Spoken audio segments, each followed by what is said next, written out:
Let me know, Jay, if you can let me know if it opened. Did it open for you?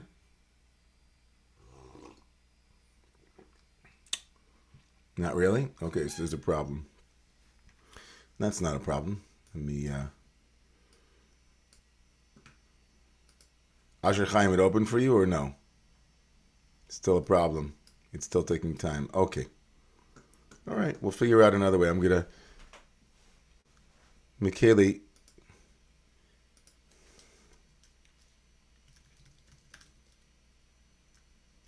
good morning, everybody. As you all are coming in, we're just dealing with a brief technical difficulty. We'll be with you in a second.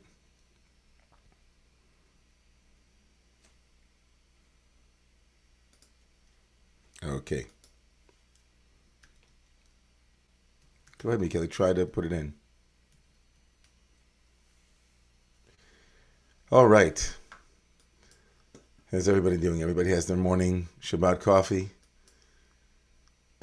Okay. We'll see if this works. Michaeli just uploaded the sheet into the chat area. We're going to begin, and we'll work out the technical difficulties in a moment. Let's see. Yeah, Richard, good morning.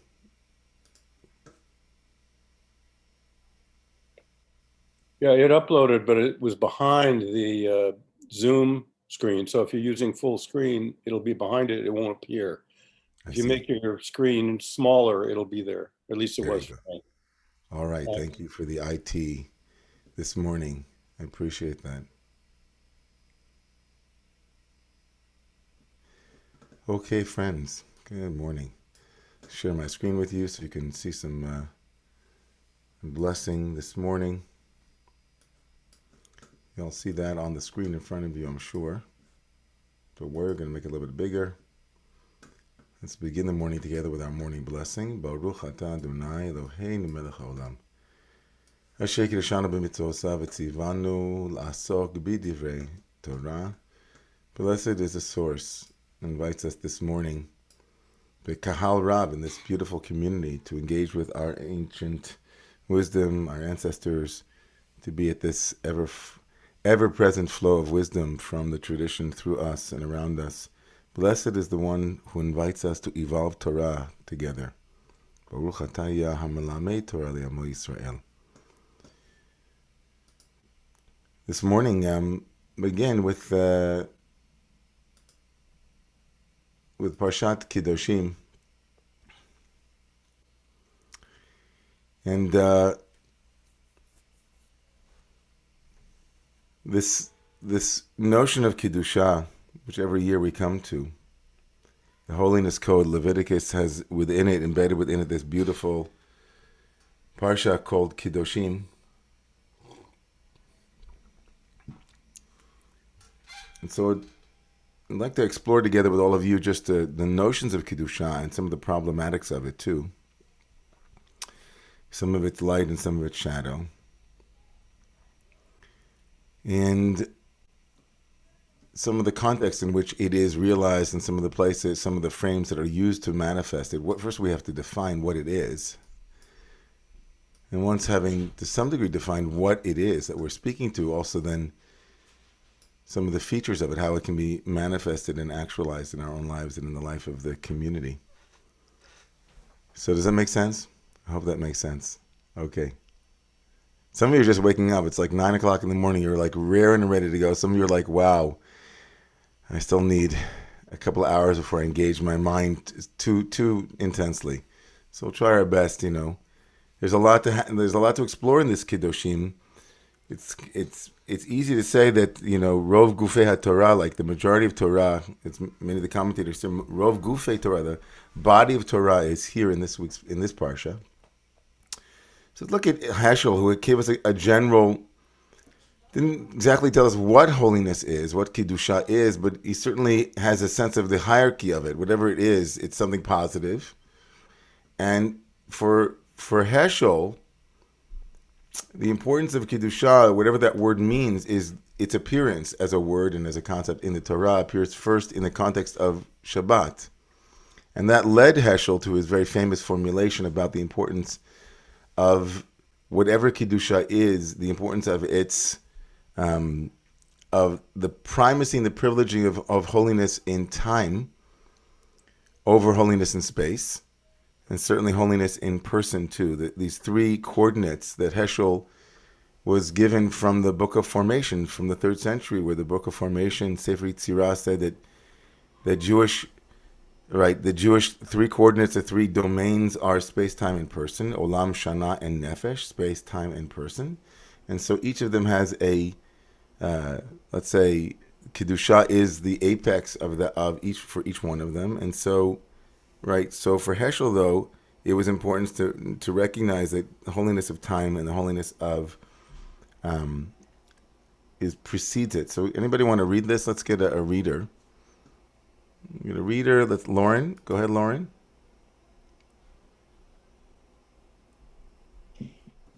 How is holiness organized? Abraham Joshua Heschel. The mythical mind would expect that after heaven and earth have been established, God would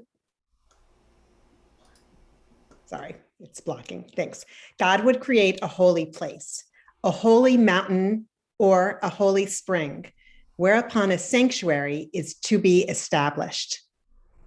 Yet, it seems as if to the Bible, it is holiness in time, the Sabbath, which comes first. When history began, there was only one holiness in the world, holiness in time. When at Sinai, the word of God was about to be voiced, a call for holiness in man was proclaimed. Thou shalt be unto me a holy people. It was only after the people had succumbed to the temptation of worshiping a thing, a golden calf, that the erection of a tabernacle, a holiness is space, maybe in space, holiness is space, was commanded. The sanctity of time came first. The sanctity of man came second. And the sanctity of space last. Time was hallowed by God. Space, the tabernacle, was consecrated by Moses. So in this beautiful, thank you, Lauren. So in this reading from Heschel, of course, he neglects to tell us that sanctity in person, right, the holiness of humans, Kedushat Ha'adam, like who consecrates that? Right? Who consecrates human? Right? We know that Moses consecrates the tabernacle. God consecrates, and consecrate here is the translation of Kedusha. Right? But when it comes to person, he doesn't say. And so it could be that it could be that what he wanted to say was that we consecrate humans, meaning that to some extent the work is unfinished. It could be that we're the ones that are co-consecrating, as it were. But it's clear that that the word Kiddusha, which we usually translate as something having to do with intrinsic holiness, right? We are holy. This is up for debate, and we're going to come to this in a moment. Let's look at source number 2 here, which is the beginning of the Parsha. I'm going to read the Hebrew, and then I'll look over here and see if there's someone in the English. Kadosh daber el kol adat b'nei Israel. Source number 2 here. Daber el kol adat b'nei Israel. Speak unto the entirety of the Jewish community. Ve'amarta alehem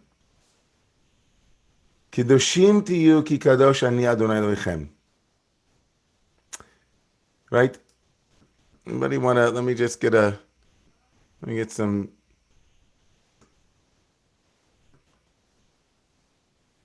you know what, I'm just reading it. Let me keep going in the English here. It'll be a little bit easier. So, Daber kol adat b'nei Israel. Speak unto the entirety of the church of the Edah, meaning like the congregation.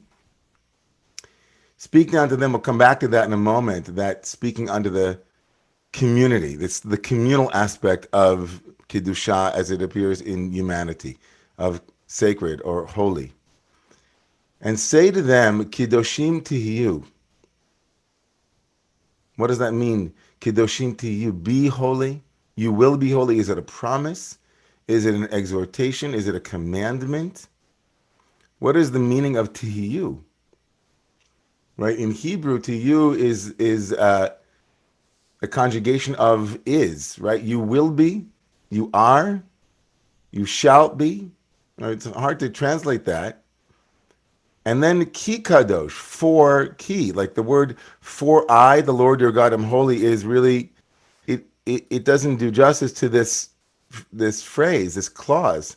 Ki kadosh ani Adonai lechem, for I am holy. Ki kadosh, for I, God, your God, am holy. You are to be holy because I am holy. What does that even mean? You are to be holy the way that I am holy? Are you to be holy because I am holy, therefore you should be holy? Is it a commandment to imitate my holiness? Is it because I am the one who has conferred holiness already on you intrinsically? And then verse 26 in chapter 19, Vitem li kiddoshim, you will be to me kiddoshim. You will be, right, to me holy. Ki kadosh ani Adonai, again, for I am holy. And then the clause at the end of verse 26, V'avdil etchem min ha'amim liot li, I have set you apart from all other peoples in order to be mine. Now, right, the Breshit Rabbah, the Midrash in Breshit, but it also appears in Vayikra, right? It takes to task this verse. It kind of breaks it down and says something remarkable. I mean, it's something that is almost screaming to us from the text. So Breshit Rabbah and other Midrashic literature says, Daber el koladat b'nei Yisrael v'amarta alehem kiddoshim tiyu. It quotes the beginning of this week's parsha.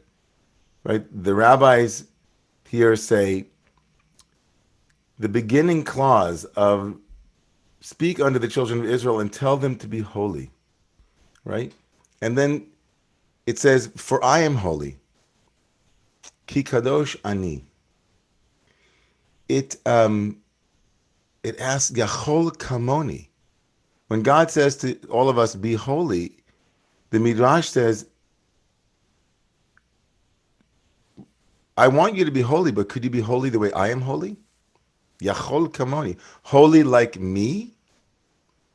And the way that the Midrash reads, for I am holy, is not be holy like me, but even if you don't achieve holiness, I am kiddushati lemala mikidushatchem. I am holier. In other words, my holiness is not dependent upon your holiness. Right? There's some kind of fear here in the Midrash, right? It's pretty clear that if one were to read the verse here, back in the original, in 19:2, when Heschel begins this morning's reading by saying that there's three kinds of holiness: holiness in space, holiness in time, and holiness in person. He seems to indicate that holiness in space was a divine,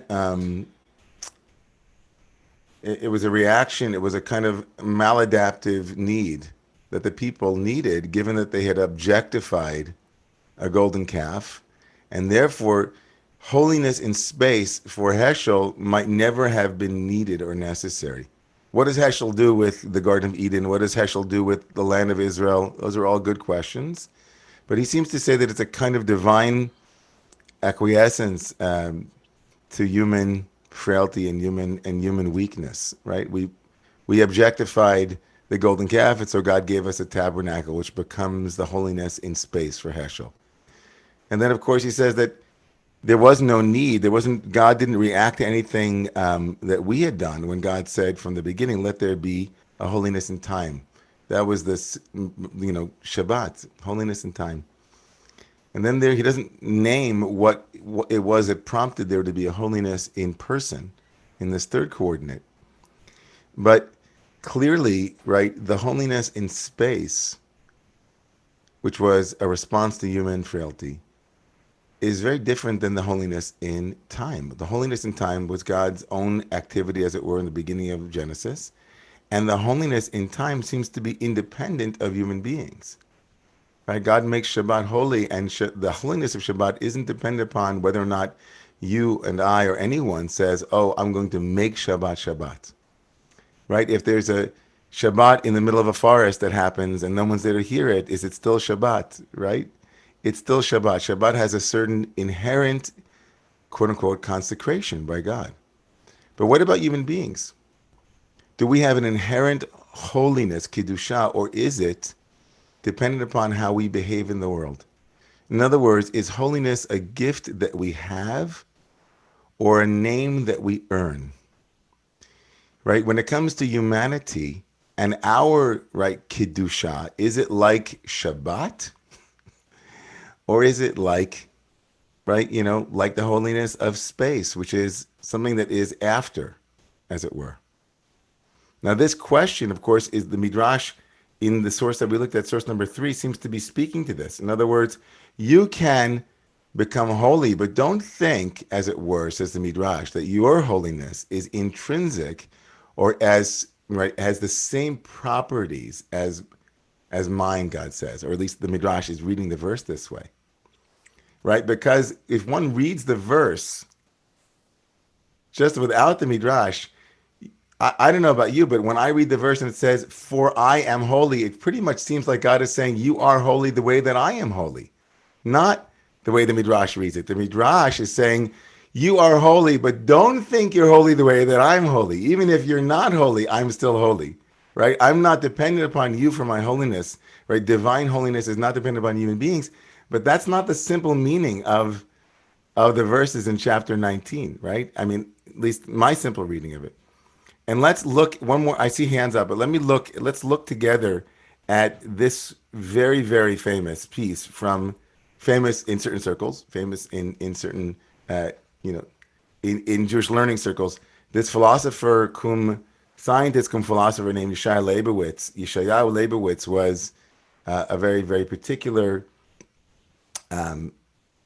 His sister was the more famous of the two. His sister was Nechama Leibowitz, the great, great scholar of Torah. Nechama Leibowitz's brother, Yeshayahu Leibowitz, was a quite well-known philosopher. He was really a scientist, but became also a philosopher. And he writes this. Anybody want to read? I need a reader. Alina, okay. Alina, can you read it? Can you see it? Okay, Alina, where are you?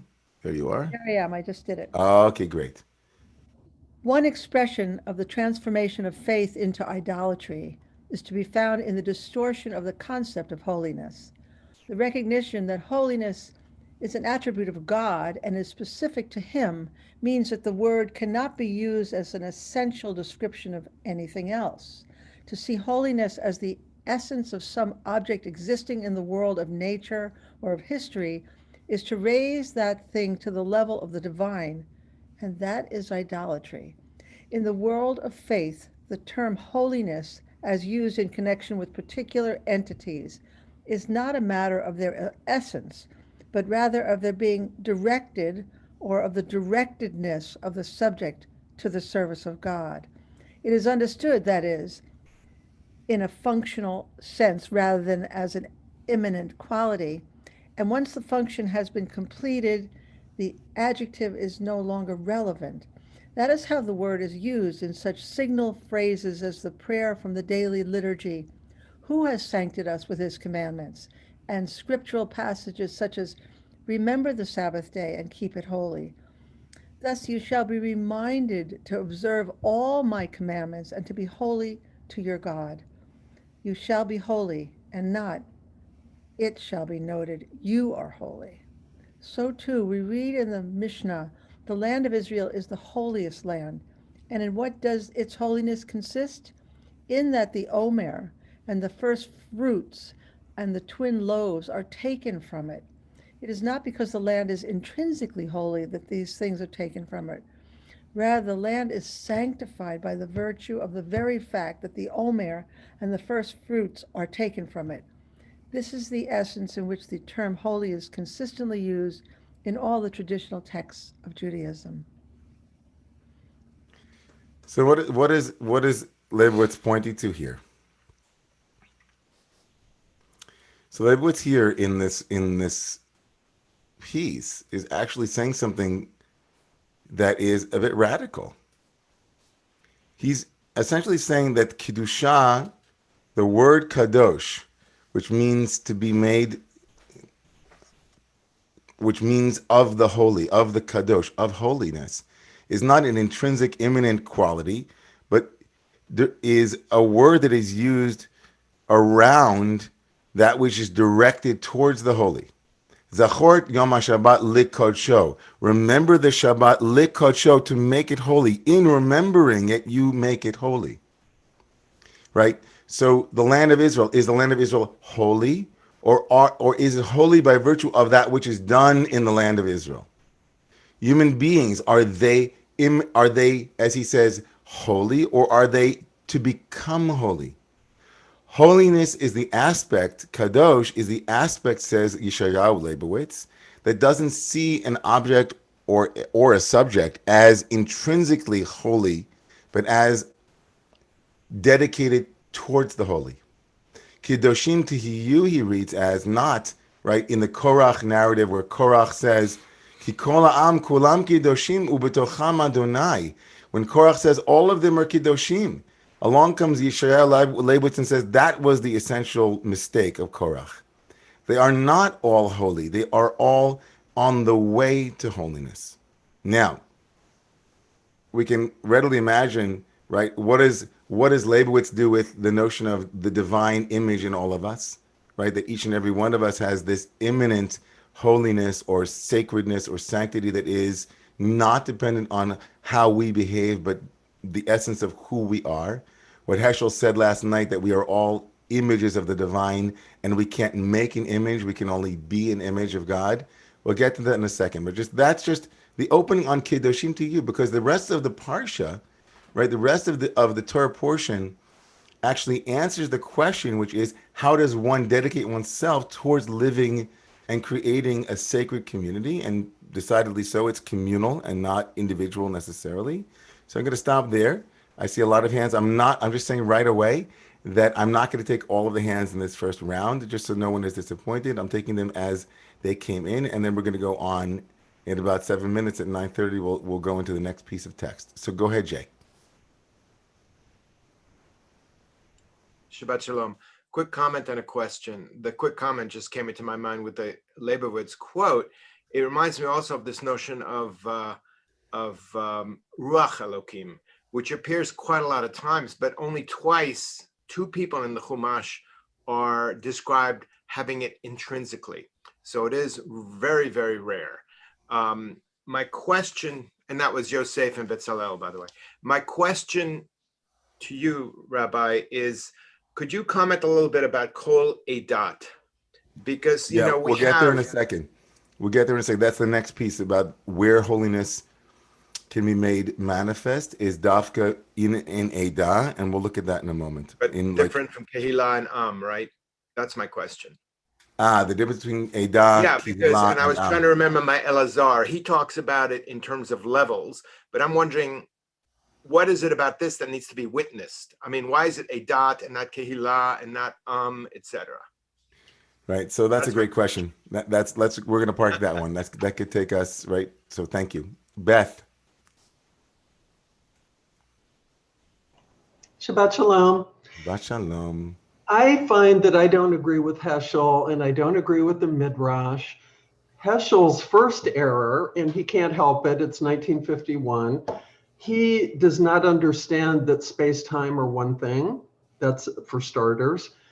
And then with regard to this either-or proposition, that we are either intrinsically holy or we become holy, there's no dichotomy. Both things are true simultaneously.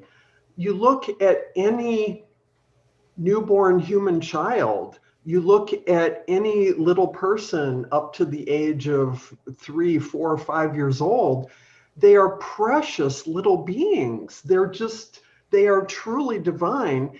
And it's as we grow and change and our egos expand and we, take on all the psychological stuff, then we've got things that over the arc of our lives, we're going to have to shed. And we're going to have to work at, as it were, reclaiming that early holiness. Yes. So I think we've got a false agreed. dichotomy here. Beth agreed, and that's why. This is why friends. This is one of the reasons why I usually take questions and comments at the end of my classes, is because there is a sweep to a class, and so we're going to move in a moment towards other texts that will actually respond to this first text. It's not the end of the class, but your point is, as it were, honored in the place that it is, which is, it is absolutely clearly true that in Jewish tradition and in almost every spiritual tradition that we know of, that there is this division between intrinsic holiness and extrinsic holiness. One is earned, one is given. And certainly we have this very similar frame here as well. And we'll see that two different rabbis had two different opinions about where that intrinsic holiness is discovered in the text. And that also matters in terms of universality versus particularism. We're going to get there. And your first point around Heschel, I don't know. Heschel in 1951 was clearly, in the post, Albert Einstein, he was clearly aware, as a brilliant man that he was, that the space-time continuum was, that they were, I don't think you needed to be where we are today to know that space and time are clearly connected. I think that he was making a much bigger point about the dangers, again, of, as he always was, about the dangers of idolatry of space, really. And he wanted to raise up, as the rabbis did, the importance of time.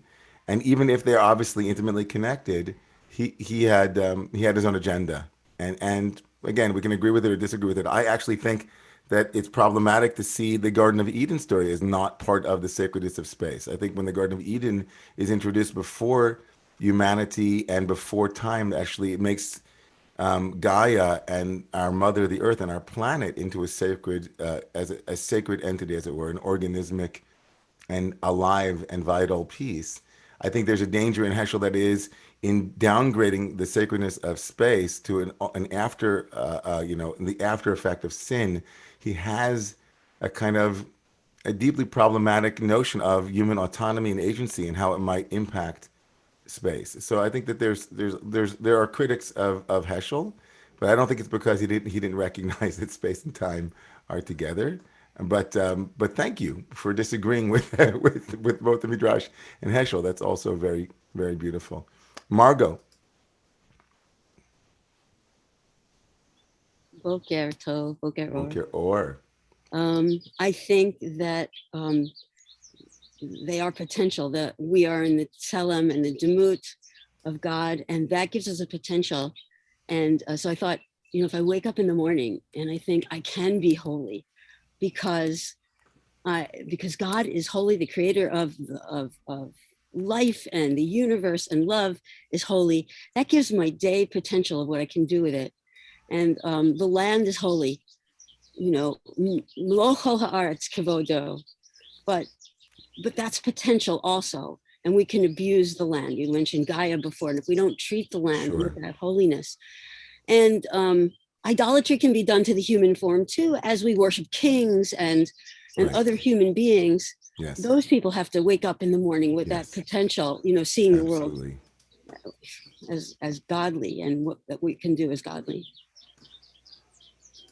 So let's move forward so we can see some of the things that people are saying so beautifully in some of the sources in the tradition. So if one looks at source number 5, it's very clear that, coming back to Jay's question about the reason why, of all the things, Kiddushim to you, that the Parsha of Kiddushim and the Leviticus's holiness code takes place in a community, is that there is something about a community. I know Jay was asking about the specific term. There are multiple terms in our tradition for community, Ada, Kihila, Am, and so on. But here it's Kedoshim to you, there's the plurality here. It's not an individual's kind of responsibility. It's something that the collective is demanding. And to some extent, right, that it's, it teaches us that it's like anyone can attain holiness. But also that the context matters, that community is the place where holiness, right, where holiness must be made manifest. And I would argue, and I think that the argument here is also one that it is intersubjective and right? There's a holiness component that actually requires us to acknowledge the existence of the other, right? That holiness is dependent upon, it isn't a state of mind as it is a state of interbeing. That the reason why Kiddushim is given within a social context, right, is because to some extent, to fully manifest my own holiness, holiness is relational. It's not nirvana, nibbana. It's not nirvikalpa samadhi. It is not, right, it's not the blissful state of union with the Ein Sof. It's really earned in the context of other minds and other bodies. It's the place where the kind of solipsistic possibility of a human being's own experience is, to some extent, there's an opening into you, right? There's a you, there's a we, and there are other humans. It must be given in the context of of other human beings, right? It's not just my own experience, but it's how we walk it out in the world, right? So this is David Wolpe had this beautiful thing where he talked about Jews and having a mission. And he wrote that human beings bear God's image. We bow down in devotion, but we stand up in mission. To carry God's word and will into this world is not a trivial task and cannot be accomplished remaining on our knees. Those who jeer at humanity betray the most important thing about us, the sacredness of our obligation to ourselves, to each other, and to God. Though we are not always noble, our purpose is, and only by a combination of ego and effacement can we fulfill the proclamation of the prophet, none shall hurt nor destroy in all of my holy mountain, and the earth shall be filled with the knowledge of God, kamayim leyam michasim, as the waters cover the sea. This recognition that holiness in its extrinsic component, in the component of earned and walked out, right, it finds its ethical, right, construction in the rabbis saying that the reason why it says ki kadosh ani, be holy because I am holy, is not because you can be as holy as me. The rabbis aren't interested in that, right? The rabbis of the Midrash were, but the rabbis of the Talmud are less interested in the implications of can you be as holy as God or not? Does God's holiness transcend human holiness? They're more interested in ki kadosh ani as a prescription on how to arrive at ethics. For the rabbis of the Talmud and then Maimonides, it is imitatio, it is imitatio Dei, that we are to imitate God. God, ki kadosh ani, means just as I, God, behave, so shall you behave to become holy.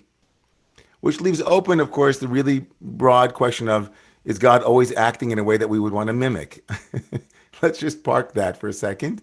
I'm not, clearly from the Bible, without some mediation from the rabbis, there are plenty of things in the Bible that the biblical God does that I certainly see too many people imitating, and that is not an ethical source.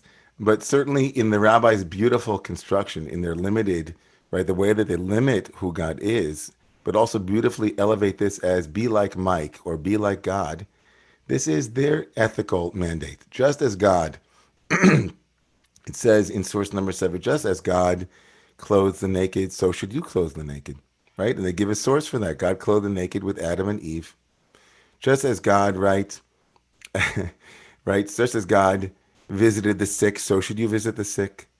Just as God visited the mourners, so should you. And this becomes halakha, this becomes Jewish law. If you look at Maimonides in source number 8, Maimonides, the great sage of 1135 to 1204 in the 12th century, Maimonides says in this beautiful source, Kach lamdu beferush mitzvah zu mahu nikra chanun. Just as God is called merciful, Afatah chanun. So you should also be chanun and merciful. Mahu nikra rachum, afatah rachum. Just as God is called compassionate, so should you be compassionate. Mahu nikra kadosh. This is interesting. Just as God is called kadosh, you should also be kadosh. Right? Right? But what does that mean? Al derech zeh karun hanaviim la'el b'chol otan hakinuyim. This is the way when the prophets called God with all of these different attributes. God is patient. God is loving kindness. God is a tzaddik. Right? These are all lehodia shehem dirachim tovim. These are all, as it were, right, imitations. These are the qualities of imitation that we humans should aspire to embody. Now, what's remarkable here is that the admixture, I think, of these different qualities makes ethics and morality, interpersonal ethics and morality, no different than sacred dimensions of our tradition. It's not different, right? For the rabbis, right, the holy and the term used to describe the holy, whether it's prayer or whether it's, anything involving quote unquote religious life, is no different for them than interpersonal relationships. They're both called kadosh. They're both called, right, imitating the divine. You see in Pirkei Avot, in the ethics of our ancestors, this wonderful teaching from Rabbi Elazar HaModai, Eliezer from Modi'in, who said, if you profane sacred things, right, if you despise festivals, right, those are two areas of religion, right? These two things, mechalel et hakodshim ve'amivazeh et hamoadot. You despise the festivals and you profane sacred things. You take things that belong in the temple and you use them in non-temple or non-religious contexts. And then he includes one who causes his fellow's face to blush in public, meaning if you embarrass somebody. Included in the set of religious categories, of Kodesh categories, is something called embarrassing your neighbor. So embarrassing your neighbor or going into a temple and desecrating it are the same thing. Right? Would that so the categories of religion and interpersonal, right, ethics are in some way identical.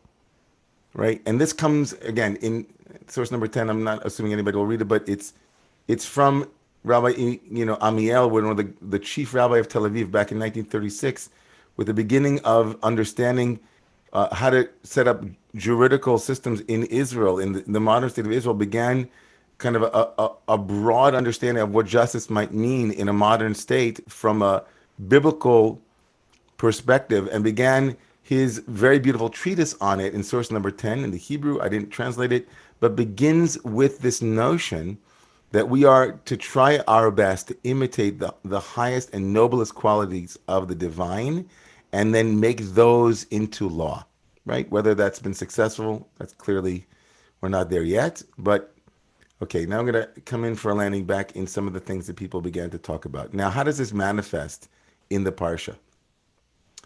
So in the Parsha,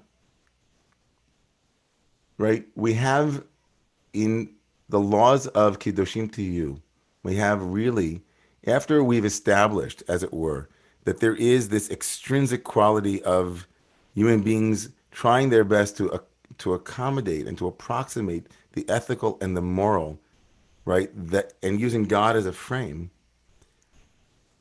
in the end of the day, even that is dependent upon our relationships with other human beings, right? The rabbis themselves had to actually look at what works with other human beings and then ascribe that to the divine to give it power, and then to have us do our best to approximate or try to imitate that divine that they created, as it were.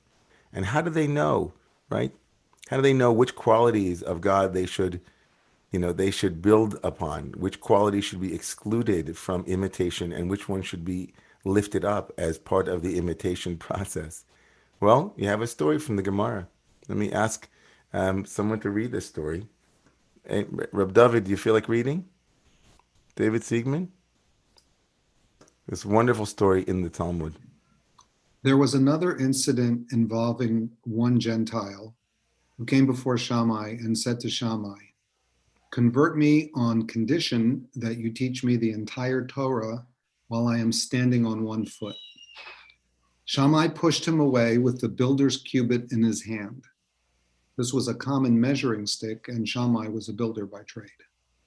The same Gentile came before Hillel. He converted him, and he said to him, that which is hateful to you, do not do to another. That is the entire Torah, and the rest is its interpretation. Go study. So this was,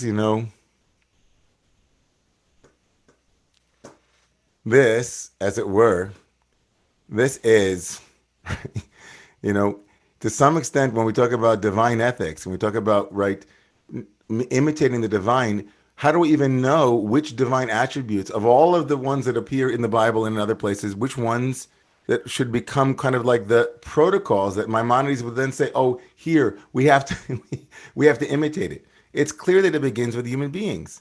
And so Shammai pushes away this potential convert. But Hillel says, no, let me tell you the whole Torah on one foot.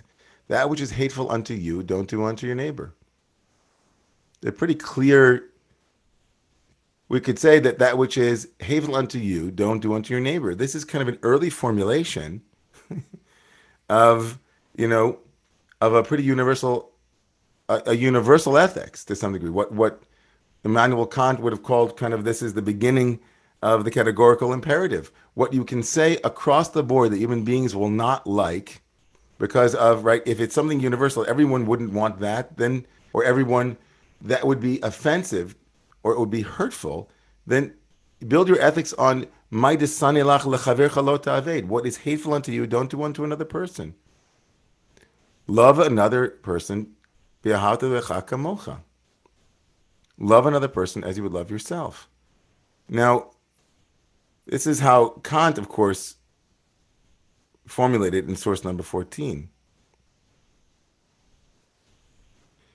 Act only according to the maxim that you always treat humanity, whether in your own person or in the other, never simply as a means, but always at the same time as an end.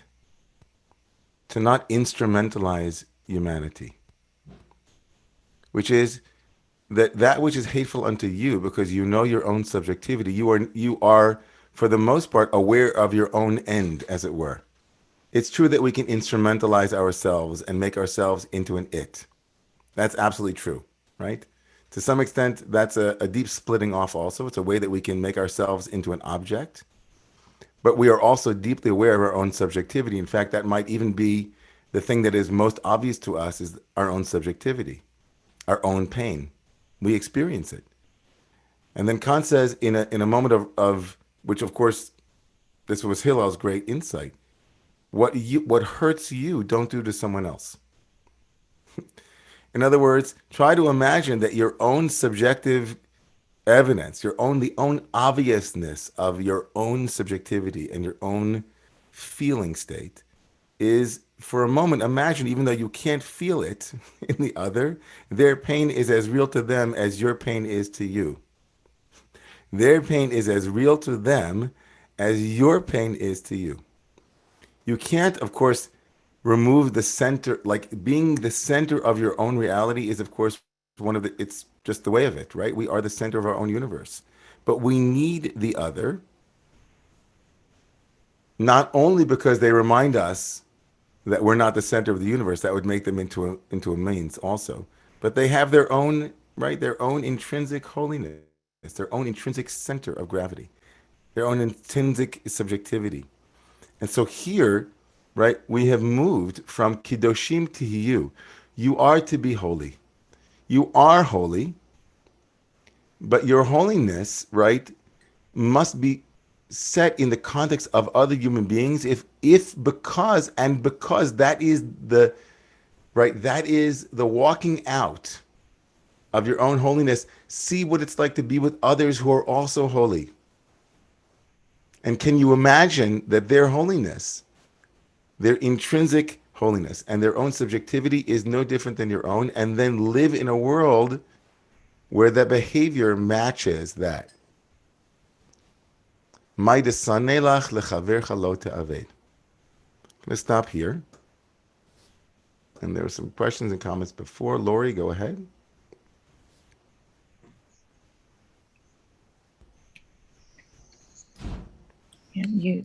Oh, hi, Rabbi David. Thank you. Good morning, Lori. Good morning. Such a beautiful teaching. You know, there was a psychologist named Al Peso in Boston, and I remember him saying, you come into creation through relationship. You come into creation, which is to say that the mother holding the infant is telling the infant that the infant is holy, but that sometimes holiness is also nonverbal. It's vibration.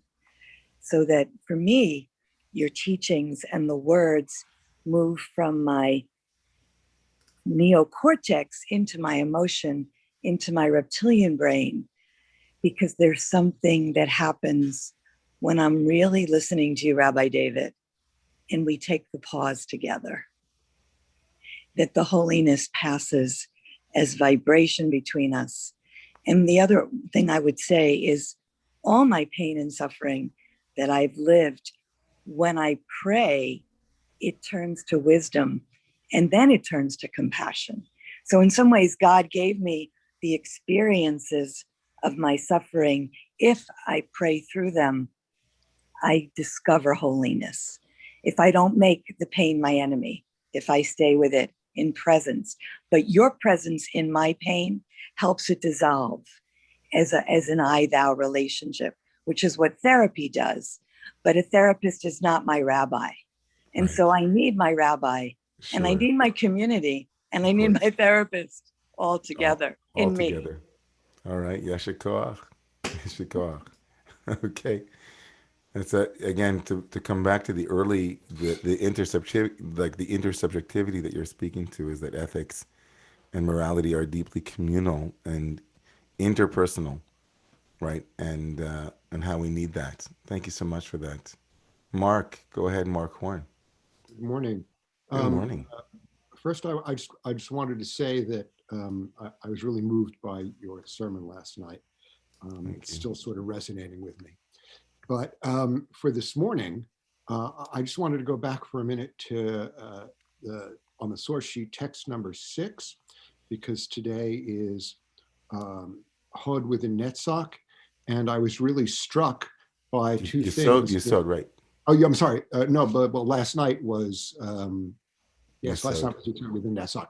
But I was noticing the sort of the Sephirotic context of the 6th text, where it says, you know, our purpose is only by a combination of ego and effacement can we fulfill the proclamation. And we bow down in devotion, but we stand up in mission.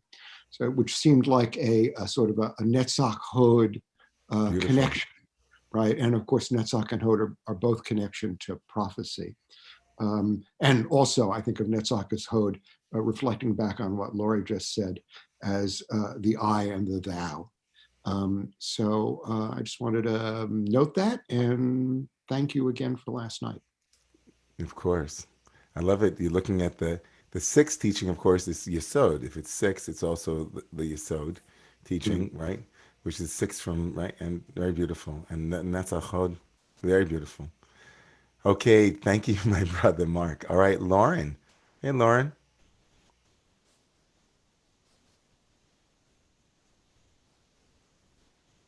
Shabbat Shalom. Shabbat Shalom. Well, bringing this conversation into the context of this time of the pandemic, we need these philosophers. Could they imagine the time we're living in, that we're doing this over Zoom? I'd add, we need human beings to be holy in person. And I'm thinking specifically about our children, my daughters, who are on social media and who are seeing, you know, say on TikTok or whatever, and I'm not denigrating all social media, because there are so many wonderful things about this moment too, but just how we need our kids and each other to be together, so we see each other as we are, and not how social media often creates fantasy figures. Yeah, there's in our course on in the foundations course, we talked about sacred person, and I think we did focus on the intrinsic holiness, right? In a profound, like that was the essence of what we were moving towards, which was, later commentators focused so much on the problematics of Kiddushim to you, meaning they see it as not that you must become holy, but that the promise is Kiddushim to you is you will be holy, meaning you are already holy and you will continue to be holy. And that's the later commentators who see a problem between like the dangers of saying that human holiness is an end, right? It's a goal as opposed to a beginning. Like we are holy. And I see, again, in this conversation, I think this beautiful balancing between you are holy and that you're not finished yet, that we have to continue becoming holier and continue evolving, right? And this intersubjectivity that Laurie Schwartz was pointing to, which is this intrinsic sense of our own innate irreducibility, that we are sacred because, right, that is our birthright. But that also how we build a society and how we build our worlds is also dependent upon, right, honoring that and continuing to live it out in action and live it out in the space-time continuum through laws and through practices. And you can be in a society that is denigrating the holiness, obviously, of the person. You can see it with what happened with George Floyd. You can see what happens on so many levels in our laws and so many levels in our social mores. And certainly, it's not hard to see how images that reduce human beings to a certain particular body type or is a denigration of the intrinsic holiness of who we are and the reduction of our beauty, which is irreducible, into some graven, a graven and craven image. And so I think that you don't have to be religious to see that, right? We can see what it does to people's sense of self-esteem. We can see what it does to body image. We can see these things. So building a holy society, right, doesn't mean becoming puritanical, but it looks at, even someone like Sam Harris, when he writes a book called The Moral Landscape, right, who's an atheist. God bless him, or something bless him. And I love his work. But when he writes in The Moral Landscape that we can just look at what human flourishing looks like. If we say Kedoshim to you means be human flourishers, right? Those who create optimal conditions for human flourishing. That is not something that we must quote chapter and verse and then come at people with a Bible. Open up the brain. Look at what creates human flourishing. Except for obviously very small portions of our culture where there's sociopathy and other, right, illness in the brain. But the majority of human beings, in terms of pain, we see what causes pain. It's like, we're pretty much wired similarly. We can see what conditions cause human flourishing. And so what happens inside the brain when we're looking at TikTok images all the time? Is that really human flourishing? It's a good question. We'll see in 15 years when we see, All right. So I had a promise to end on time today. So I'm going to ask people to really be brief. David, Laurie, and then Richard, so that we can have our B Mitzvah students honored. Go ahead, David. Shabbat Shalom. Shabbat Shalom, brother. This really helps me understand something I didn't understand. I've often spoken of a brother, now deceased, who was born a forceps tragedy. And at his shiva, in our family, we've outsourced all the religious duties to my other brother, who's Orthodox. And one of his friends came up to me and with a big smile on his face during one of the Shiva times. And he said, can you imagine how holy your brother was? I mean, he spoke about that. And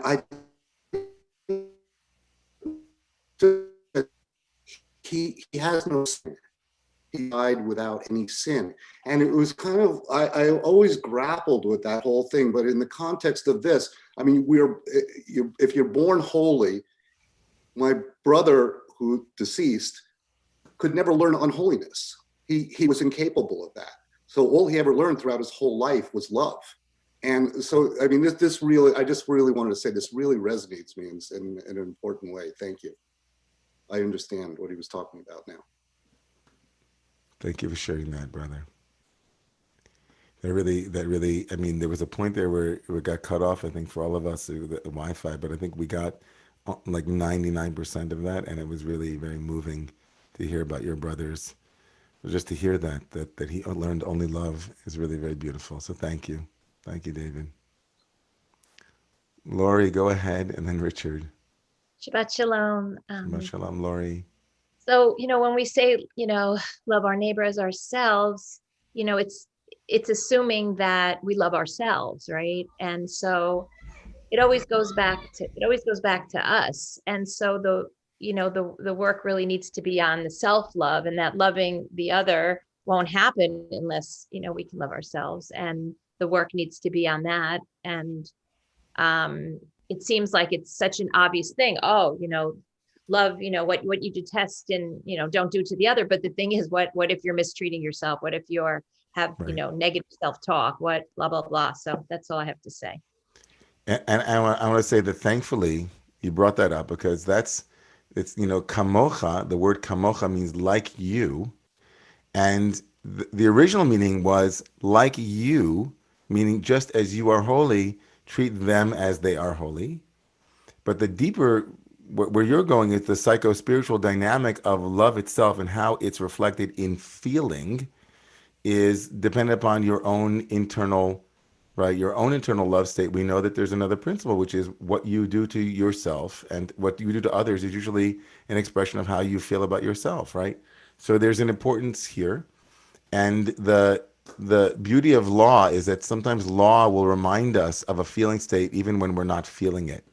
So when the law tells you that you can't punch somebody, sometimes it comes to remind you that you should have the feeling that you don't want to punch somebody too. But even if you don't longer feel that way, you still can't do it. But of course, we know that law is not sufficient. And we know that sometimes people break the law, or those reminders that law is, because they're not sufficiently grounded in the feeling that law should be the obvious expression of. So you're right. You're right. Working on the inner place too, which is why we're also trying to cleanse that area as well in our culture. I don't know what happened to Richard's hand. Richard or Elizabeth, did one of you don't? Yeah, we're here. There's a deep conflict for me in both the readings that you gave us and in reading more Heschel than you gave us, between whether we are holy or God is a separate holiness. That is, whether holiness involves is relational, as you often suggested, or whether holiness is a relation between us and the vertical. And Heschel has that conflict in so much of what he wrote. And it's, as I say, it's reflected in the readings for today too. It seems to me that holiness is most evident in relationally.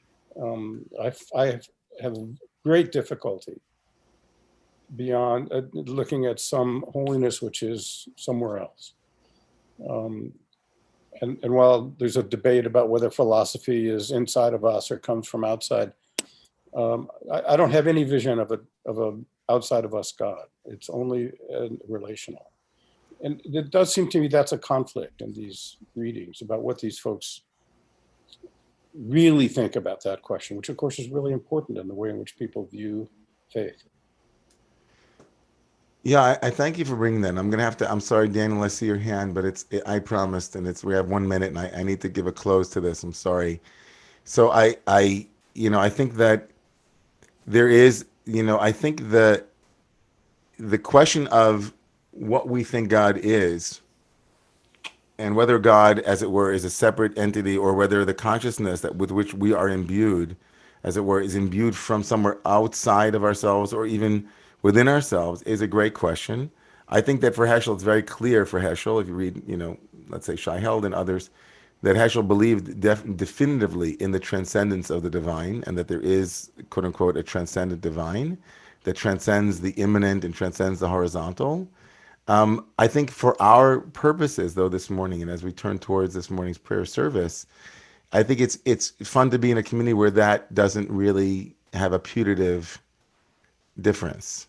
Like whether you're praying this morning to that which ennobles human beings horizontally, or you actually believe that if all of humanity were to be removed, there would still be something, some whatever it is, left over. We're good to be agnostic about it and leave that for a conversation at some other point. I think ultimately that I think the Judaism that we believe in, and I think that Heschel believed in too, was it's more important for us to act godly than what we think God is. And so I think that that was the point in the simple way of this morning. I thank all of you. I'm sure you all know at this point that you have to move over to another Zoom room in order to get into this morning service with Chazan Schechter and Rabbi Kohler Esses and our second cohort of Mitzvah student. I bless all of you today with love of your neighbor and of self. And I'll see you in the Zoom room. Shabbat Shalom, everybody. Good Shabbos.